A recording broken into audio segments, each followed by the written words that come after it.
Bismillahirrahmanirrahim. Allahun e falenderojmë për shëndetjet tona të sinqerta mbi vullën e gjithë pejgamberëve Muhammedin sallallahu alaihi wasallam. Dërgojmë mbi familjen e tij, mbi shokët e tij dhe mbi gjithë ata që e ndjekin dhe e pasojnë këtë rrugë deri në ditën e Kiametit. Të nderuar vëllezër, vazhdojmë mësimet tona njihje pejgamberin sallallahu alaihi wasallam përmes virtyteve të tij dhe kemi ardhur tek mësimi 47 ku Imam Tirmidhiu, pra autori, na flet për moralin e pejgamberit alayhi salatu wasalam. Në këtë kapitull Imam Tirmidhiu, vëllezër, i ka sjell plot 15 hadithe që flasin për moralin e njeriut më të dashur të Allahut, imamin e pejgamberëve Muhammedin sallallahu alaihi wasallam, i cili është shembull me sjellje dhe virtytet e tij të larta, ku i madhi Zot thot tek sura Kalem 4 dhe me të vërtet ti je me virtyte të mëdha. Po ashtu Allah subhanahu wa taala, vëllezër, në surën Taube ajeti 128 na thot: ju erdhi një i dërguar nga mesi juaj, atij i vjen rënd për mëkatet që e bëni ju, i brengosur për besimtarët, i butë dhe i mëshirshëm. Morali, vëllezër, përfshin edukatën e brendshme të njeriut, e që është zemra dhe shpirti i tij. Dhe këtu futet pra durimi, turpi, fisnikria, po ashtu dhe morali përfshin edhe edukatën e jashtme të njeriut, e që është fjala e sinqertë, përmbajtja premtimit, buzëqeshja dhe sjellja e mirë me të tjerë. Morali, siç e dini, është dy llojesh, është moral i mirë dhe moral i keq. Morali i mirë, o vëllezër, është stolisja e njeriut me virtyte të larta dhe largimi nga veset e këqija.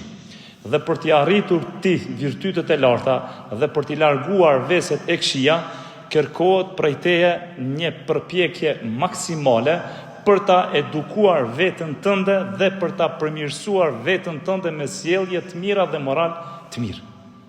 Dhe kështu ka qenë pejgamberi sallallahu alaihi wasallam më i miri në moralin, sepse morali i tij ka qenë vetë Kurani, pra fjala e Allahut të lartësuar. Hadithet që flasin për moralin, o vëllezër, janë të shumtë. Mirë po, dietarët kanë thënë se i gjithë morali sillet për rreth 4 haditheve të pejgamberit alayhi salatu wasalam. Pra nuk është tema jonë e këtyre 4 haditheve. Mirë po, do t'i përmendim kalimthi këto 4 hadithe për t'u kthyer në atë se çfarë na thot Imam Tirmidhiu për moralin e pejgamberit alayhi salatu wasalam. Pra, për të pasur një moral të mirë, duhet ta kesh bazën, dhe bazën e gjejmë fjalën e Allahut dhe fjalën e pejgamberit alayhi salatu wasalam.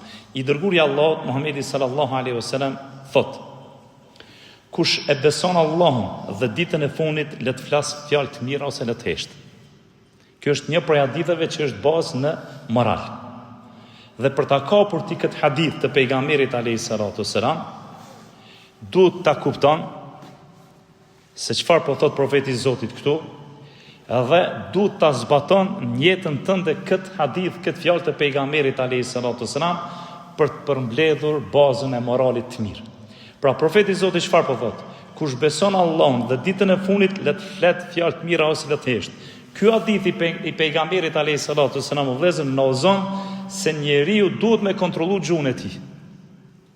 Duhet me pas kujdes çfarë po flet.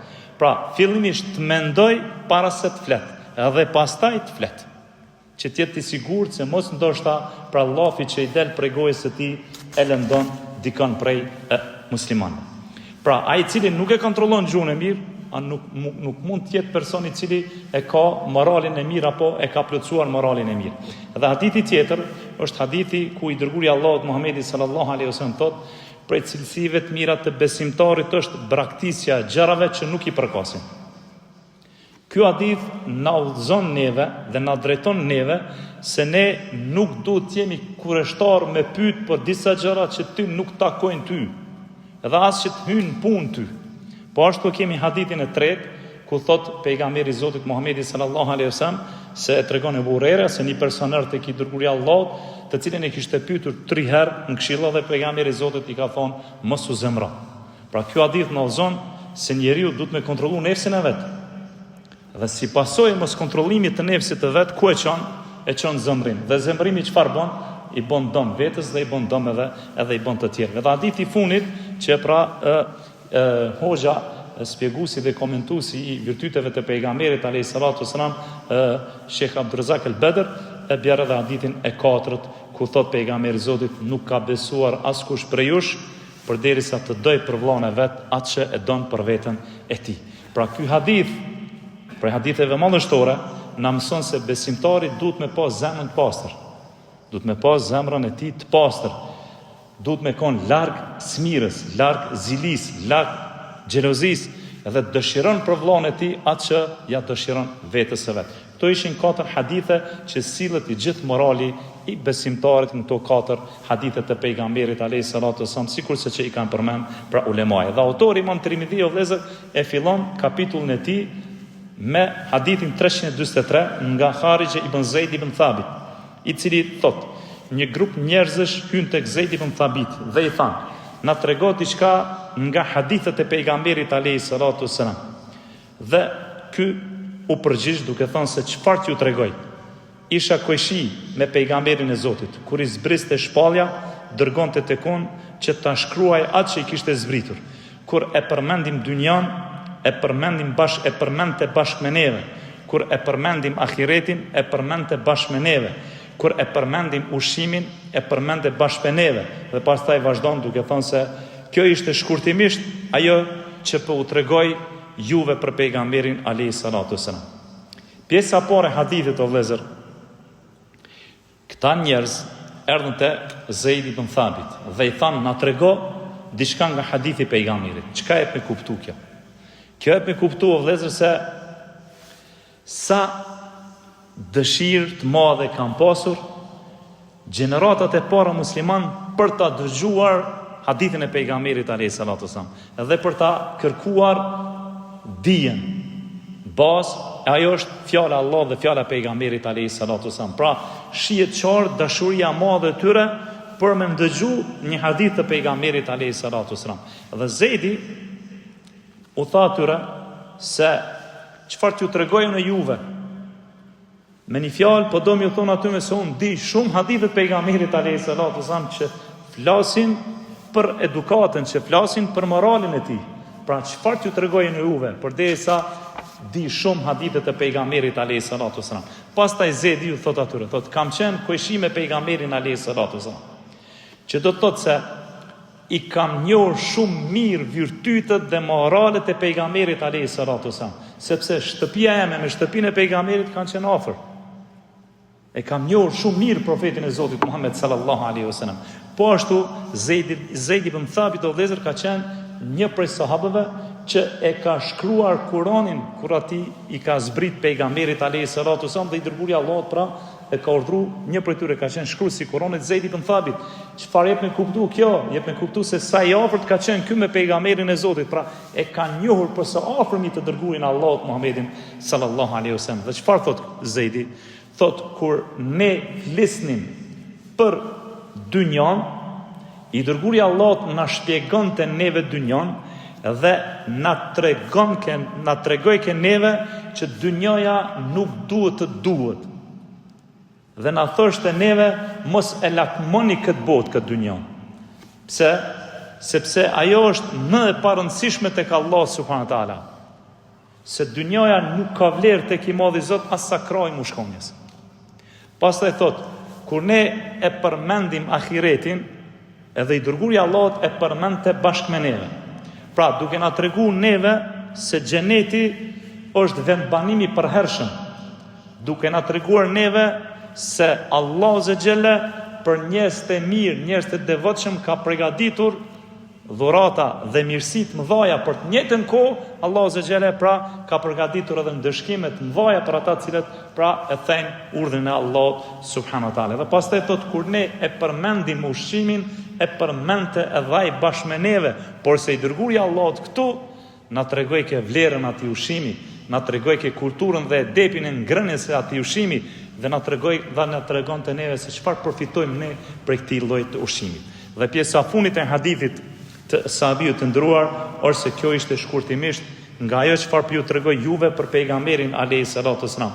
Pra, o ju njerëz, ka shumë që flitet për moralin e pejgamberit të Zotit, por kjo ishte ajo çfarë e ka thonë sahabiu tani. Dhe pastaj autori i vëllezër e sjell hadithin 344 nga Amr ibn al-As radhiyallahu anhu, i cili thot: Pejgamberi alayhi salatu selam kur ju fliste njerëzve, kthej me fytyrë ka ata. Dhe vazhdon duke thonë, ashtu kthej me fytyrë edhe ka ata persona apo njerëz të cilët nuk kanë qenë të mirë, por se synimi i profetit Zotit Muhammedit sallallahu alaihi wasallam ka qenë afrimi i atyre njerëzve. Edhe mu i dërguari i Allahut Muhammedi sallallahu alaihi wasallam, pra thot Zejdi Amri radiallahu anhu, thot edhe mu më është drejtuar me fytyrë ka vetja ime, derisa mendova dhe fillova të mendoj se unë jam më i miri në mesin e sahabëve. Dhe pyeta pejgamberin e Zotit, ja Rasulullah, kush është më i miri? Tha, është Ebu Bekri. Po pastaj kush është? Tha, është Omeri radiallahu anhu. Po pastaj kush është? Tha, Uthmani radiallahu anhu. Pra, kështu pejgamberi i Zotit Muhamedi alayhi salatu wasallam thot, i vërtetoi pasi i parashtrova pyetjet atij, pra thot në fund Amr ibn As kisha pasur dëshirë që mos ta kisha pyetur fare. E të mbetet ai mendim që unë jam më i miri prej sahabëve. Të nderuar vëllezër, nëse i është afruar dikush në mezhlis pejgamberit alayhi salatu wasallam, dhe ai nuk ka qenë prej njerëzve të mirë, pra ka qenë i njohur me moral jo të mirë, me edukat të vrazhtë, me sjellje të vrazhta, i dërguari i Allahut Muhamedi sallallahu alaihi wasallam e ka pritur me fytyrë të buzëqeshur, i ka folur atij fjalët më të mira ku janë. E ka hapur gjoksin për të. Pse e ka bëj dërguari i Allahut një gjë të tillë? Për arsye se ndoshta ai person ka mendim të keq për profetin e Allahut, Muhammedin sallallahu alaihi wasallam. Edhe në momentin kur i dërguari i Allahut e ka pritur në këtë formë dhe këtë mënyrë personin, gjithë ato paragjykime që i ka pas janë hek prej tina. Dhe kjo ka bëu që shumë njerëz pastaj mu kthyn rrugën e Allahut subhanahu wa taala. Pra, i dërguari i Allahut Muhammedi sallallahu alaihi wasallam pra ka pasur respekt për secilin person, pa marrë parasysh gradën e pa marrë parasysh se çfarë njeriu ka qenë ai. Pra Amr ibn As radiallahu anhu tregon, thot, edhe mu më është drejtu me fytyrë të qelur ka hun. Pra i ka buzëqeshur pejgamberi sa Amr ibn As dhe ka fol me to fjalë të mira, saqë ka menduar veten e vet Amr ibn As radiallahu anhu se unë jam njeriu më i mirë mesin e burrave. Për ato dhe ku pyet kush është burri më i mirë, ka thonë Abu Bekri. Kush është pas tij, ka thonë Omeri. Kush është pas tij, ka thonë Uthmani radiallahu anhu. Dhe kjo dashuri e këtyre burrave të mëdhenj, vëllezër, ka qenë e vërtetuar në zemrat e sahabëve, sepse më i miri në mesin e tyre ka qenë Abu Bekri. Pastaj kanë ardhur pra sahabët tjerë, sikurse ka ardhur në hadithin e Ibn Omerit, dhe hadithi është tek Imam Buhariu, ku tregon dhe thot se në kohën e pejgamberit alayhi salatu wasalam e kemi bë vlerësimin mesin e njerëzve. Dhe të parin që i kena vu ka qenë Abu Bekri, pastaj Omeri, pastaj Uthman ibn Affani radiallahu anhu. Amr ibn As thot, masi që e merr këtë përgjigje nga i dërguari i Allahut Muhammedi sallallahu alaihi wasallam, thot, kisha dashur sikur të mos ta kisha pyetur fare për pejgamberin e Zotit, pra të mbetet mendjen time se unë isha pra më i miri prej sahabëve. Kur ka ndodhur kjo? Kur Amr ibn As në vitin e 8 Hijri vëllezër ka pranuar Islamin. Dhe në momentin kur e ka pranuar Islamin, i dërguari i Allahut e ka dërguar me një betejë. Në betejën Dhatu Selasil. Pra betejë Dhatu Selasil është e njohur se i dhujtarët e kanë lidh një tjetrin me zveti për mos me ikë. Dhe masi që është kthy Amr ibn Asi për kësaj betejë që e kanë fitu, atër i ka thonë pejgamberit Zotit këto fjalë. Dhe në mesin e ushtrisë Amr ibn Asit, ky ka qenë komandant, ka qenë Abu Bekri, ka qenë Omeri, ka qenë Abu Ubejde, besniku i umetit, sikurse e ka quajtur pejgamberi alayhi salatu wasalam. Pra, pas kësaj betejë kur ka ardhur, e ka pyet pra Amr ibn Asi pejgamberin e Zotit Muhammedin alayhi salatu wasalam. Ndërsa hadithin 345 nga Anas ibn Malik, i cili thot se isha shërtori pejgamberit të Zotit plot 10 vite.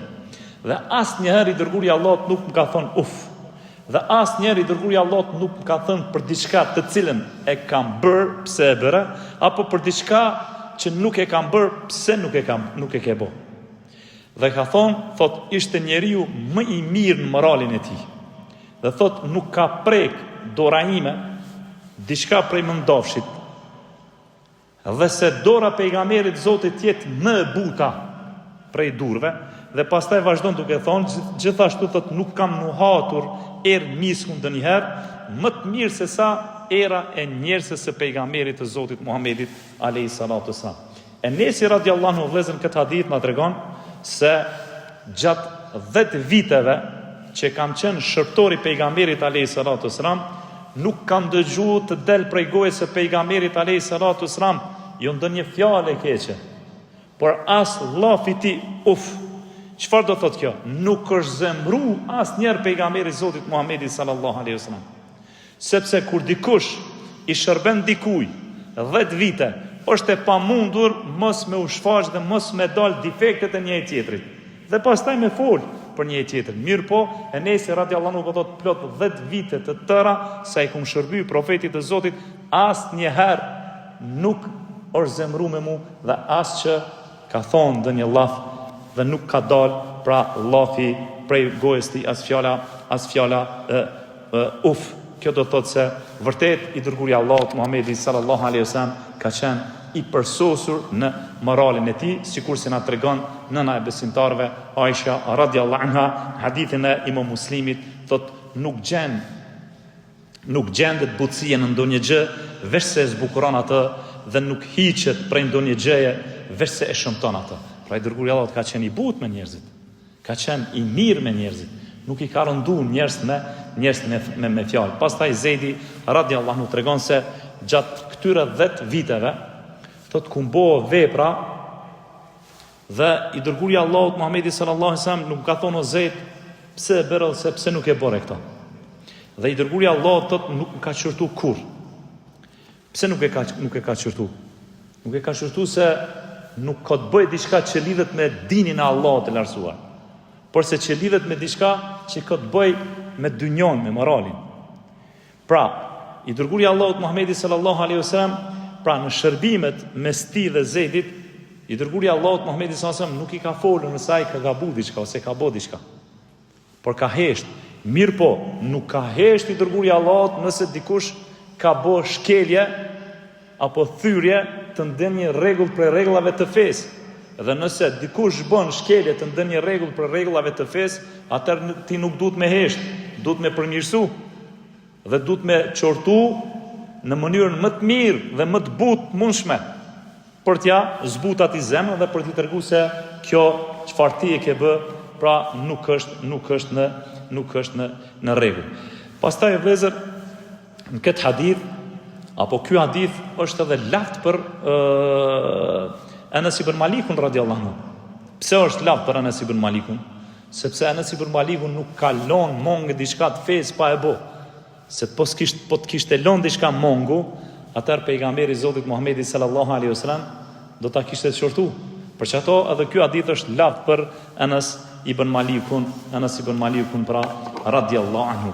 Pra i dërguari Allahut Muhamedi sallallahu alaihi wasallam vëllezër ka qenë, siç thot Anas ibn Malik, shërtori i tij, nga njerëzit më të lartë moralin e tij dhe më i përsosuri në virtytet e tij, sepse i madhi Zot çfarë thot për to, dhe me të vërtet ti je me virtyte të mëdha, tek surja Kalem ajeti numër 4, ndërsa Aisha radiallahu anha tregon se edukata e tij ka qenë Kur'an. Pra Enesi radiallahu anhu vëllezër këtu na tregon se nuk kam prekur ndonjë rrob të butë e që dora pejgamberit alayhi salatu wasalam të mos kishte qenë më e butë se sa rroba që e kam prekur. Dhe pastaj vazhdon duke thonë, sikurse që nuk kam nuhatur aromë misku më të mirë se sa aroma e djersës së pejgamberit alayhi salatu wasalam. Enesi radiallahu anhu na transmeton një hadith të Sulejmës, e cila tregon se i dërguari Allahut shpesh herë shkonte në shtëpinë e Sulejmës. Kush është Sulejma? Sulejma është gruaja e parë prej ensarëve të Medinës që e kishte pranuar Islamin kur i dërguari Allahut ka bëj hijretin në Medinë. Pra, Sulejm është nëna e Anas ibn Malikut, shërptorit të pejgamberit alayhi salatu wasalam. Dhe i dërguari Allahut ka shkuar dhe i ka vizituar në shtëpinë e tyre.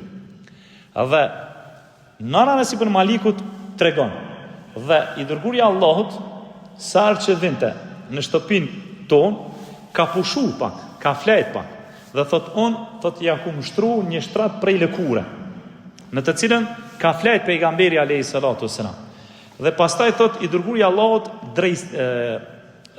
Allahut djersitej shumë, ndërsa thot Sulejmi e kam lëv djersën e pejgamberit alayhi salatu wassalam dhe e ka vendos në parfumin e saj që e ka pas prej xhamit të Çelësit.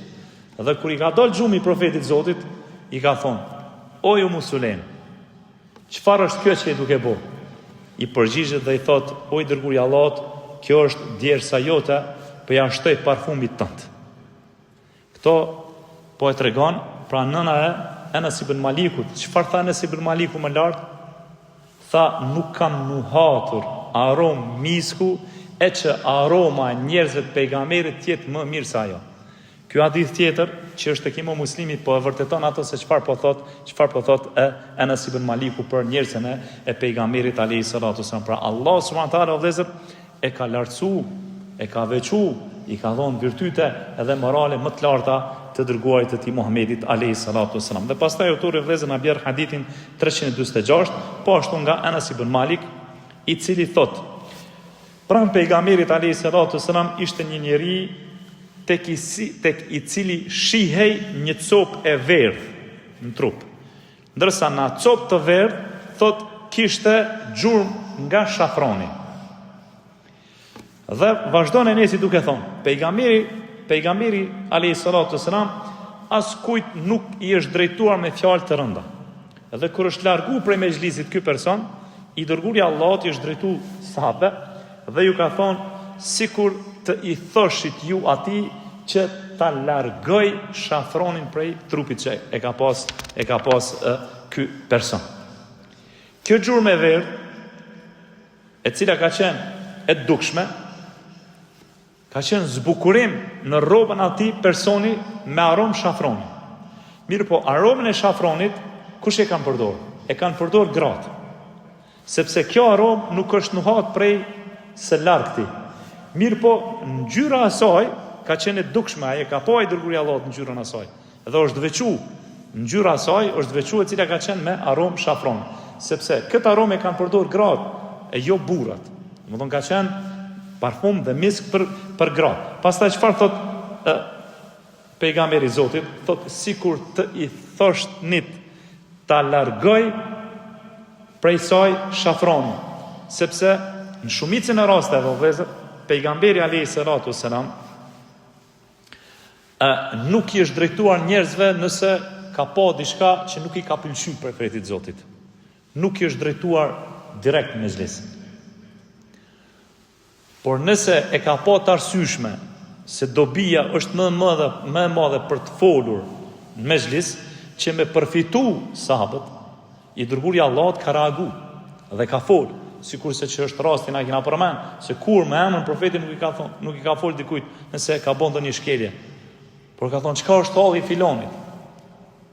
Çfarë është halli i atij personi?"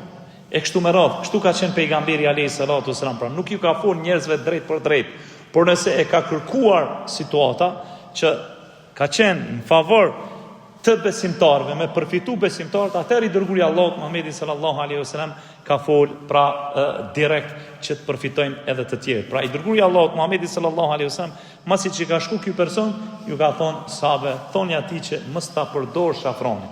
Pse? Sepse ka thonë ato e përdorin gratë. Dhe pastaj autori vëllezër na sjell hadithin 347 prej Aishës radhiyallahu anha, e cila ka thonë: pejgamberi alayhi salatu wasalam nuk ka fol asnjëherë fjalë të dyta. Dhe ato as që kanë qenë prej udhëzimit të tij, nuk e kanë ngrit zërin kur ka shku në treg.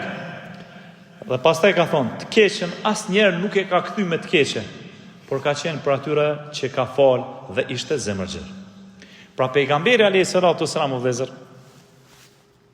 nuk ka folur asnjëherë fjalë të pamoralshme. Nuk ka fol asnjëherë fjalë të pista. Nuk e ka rëndu asnjëherë dikën. Dhe as që ka vepruar ndonjë vepër e cila ka qenë e pahishme. Sepse kjo nuk ka qenë për udhëzimit të pejgamberit Zotit sallallahu alaihi wasallam. Pra Anas ibn Malik me një hadith të Imam Buhariut thot: pejgamberi alayhi salatu wasalam nuk ka qenë ofendues. Pejgamberi alayhi salatu wasalam vazhdon duke thënë nuk s'ka folur fjalë të këqija, dhe as që ka qenë mallkues. Kur e qortonte ndonjërin prej nesh, i dërguari i Allahut thoshte: çfarë ka ai? Ju boft balli me plumb. Kështu ka thënë. Ju boft balli me plumb. Këtë hadith pra kemi tek Imam Buhariu. Ndërsa Abdullah ibn Amr tregon se pejgamberi alayhi salatu wasalam, hadithi është tek Imam Buhariu dhe Imam Muslimi, ky hadithi i Abdullah ibn Amrit, thotë se i dërguari i Allahut nuk ka qenë vulgar në të folur dhe as në sjellje. Dhe gjithmonë profeti i Zotit na thoshte: më i miri për jush është ai i cili e ka moralin më të mirë. Pra i dërguari i Allahut Muhamedi sallallahu alaihi wasallam nuk e ka ngrit zërin mesin e njerëzve në përmejlis. Sikurse që nuk e ka ngrit zërin edhe kur ka shku në treg dhe dihet se çfarë zhurmë e madhe bëhet aty. Sepse në treg ka shumë njerëz dhe aty ngritën zëra. Sepse tregu nuk është vend për mu falë, dhe as është xhami, dhe nuk është vend ku kërkohet dija në treg.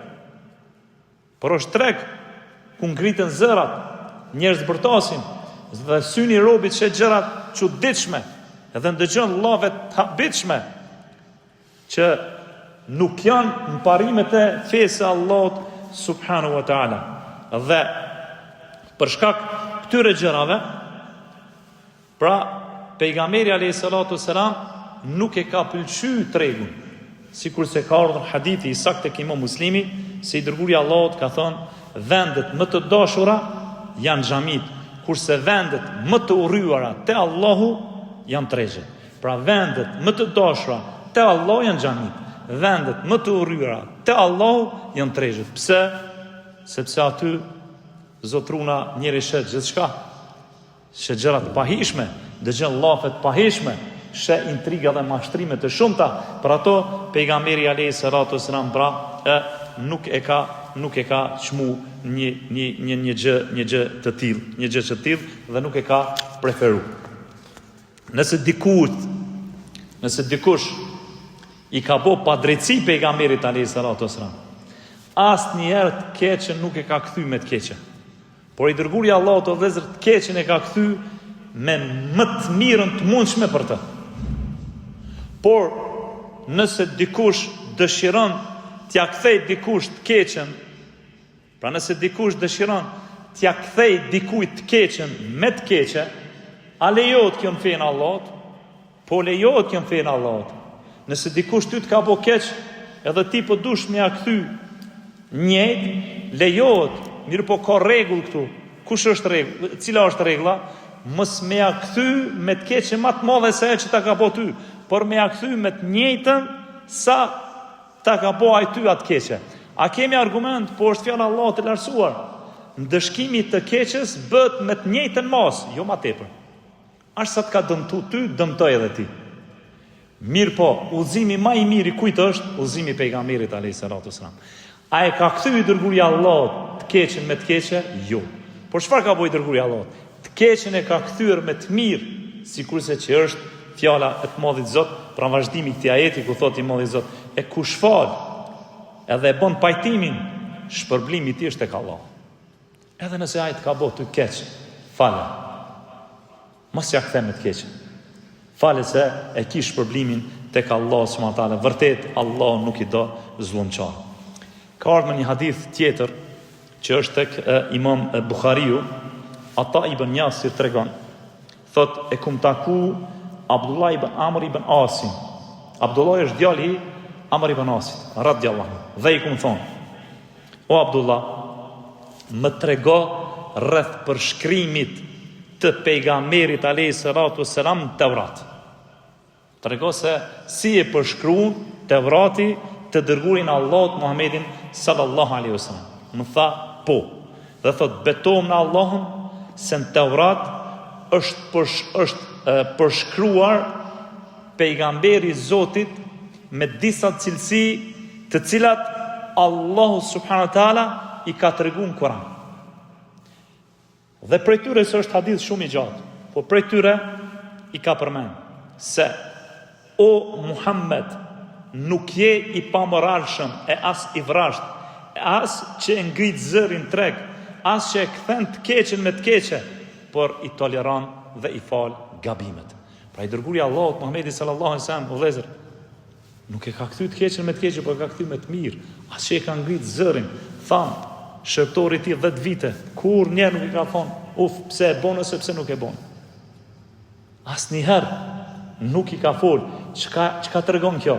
Se sa i ngritur në moral dhe në virtyte dhe i pajisur me moral dhe virtyte ka qenë pejgamberi i Zotit Muhamedi sallallahu alaihi wasallam. Ky hadith madhështor i pejgamberit të Zotit Muhamedit alaihi salatu wasalam është prej haditheve që na inkurajon edhe neve që edhe na të pajisemi me kësi morale, të pajisemi edhe ne me kësi virtyte, sepse këto morale dhe këto virtyte i kanë burrat e mëdhej, i kanë profetët e Allahut subhanahu wa taala dhe i kanë të dashurit e Zotit. Andaj, nëse ne nuk mundemi me kënd sikur sa ata, të paktën ta ndjekim udhën e tyre. Të paktën ta ndjekim fërkenën e tyre, që veprojmë njëjtën gjë që e ka bëu pejgamberi sallallahu alaihi wasallam. Dhe hadithi i funit për sonte është hadithi me numër 348 prej Aishës radhiyallahu anha, se i dërguari Allahut ka thonë, pejgamberi i Zotit nuk ka goditur me dorën e tij askënd. Nuk e ka goditur pejgamberi sa me dorën e tij askënd. Pastaj çfarë thotë? Përveç kur ka luftuar në rrugën e Allahut. Përveç kur ka luftuar në rrugën e Allahut. Dhe nuk ka goditur kur as shërtore dhe as gru. Pra dora profetit nuk ka grushtu dikën. Kur ka marrë pjesë në luftë, më konë tjetër mohabet ajo. Dhe ju e dini se i dërguari Allahut gjatë këtë jetës, gjitha betejat që i ka bërë, vetëm një person e ka mbytur. Vetëm një person. Sepse ai ishte zotu në Qabe, kishte bën një kali, e kishte rujt atë kali, special dhe i tha profetit Zotit, ko me të myt ty. Dhe i dërguari Allahut tha, vallahi, unë jam ai i cili ko me të myt. Dhe kur ka ndodhur një prej betejave, i dërguari Allahut ka gjuajtur me shigjet, e ka plagos mu këtu, dhe i kanë thonë, në rregull nuk ka kap ndonjë plagë e madhe. Ka thonë, jo pasha Allahun, jo pasha Zotin, se profeti më ka thonë, unë kam me të myt ty, dhe ka vdek. Një person këtë. Ndërsa i dërguari Allahut, thot Aisha radhiyallahu anha, nuk ka goditur me dorën e tij askënd përveç kur ka luftuar në rrugën e Allahut, nuk ka goditur kur as shërptor dhe as gru. Pra Aisha radhiyallahu anha, o vëllezër, po tregon se nuk ka qenë mjet korrigjues i pejgamberit alayhi salatu wasalam për mi përmirësu gabimet që i kanë bërë të tjerët pra qyteku. Ja, nuk e ka përdorur i dërguari Allahut mjet për përmirësimin e gabimeve dorën. Pra i dërguari Allahut Muhamedi sallallahu alaihi wasallam nuk i ka edukuar shokët e vet në këtë mënyrë. Nuk i ka edukuar i dërguari Allahut Muhamedi sallallahu alaihi wasallam shokët e vet. Dhe as që ka urrejt ndonjë gjë, por se i dërguari Allahut Muhamedi sallallahu alaihi wasallam nëse ka urrejt diçka, nuk ka kritikuar sikur se tregu. Dhe çfarë thonë sahabët, shokët e pejgamberit alayhi salatu wasallam? Nëse ndodhte që i dërguari Allahut të urrente diçka, ose nëse ndodhte që i dërguari Allahut të mos e pëlqente ndonjë vepër ose ndonjë fjalë, lexojnë fytyrën e pejgamberit të Zotit. Sahabët e kanë pa fytyrën e pejgamberit. Nëse fytyra profetit ka ndryshuar, e kanë ditë se i dërguari Allahut e urrente çat vepër, ose e kanë ditë se i dërguari Allahut nuk e donte atë fjalë që është përmend pra para tij. Çfarë do të thonë kjo, vëllezër?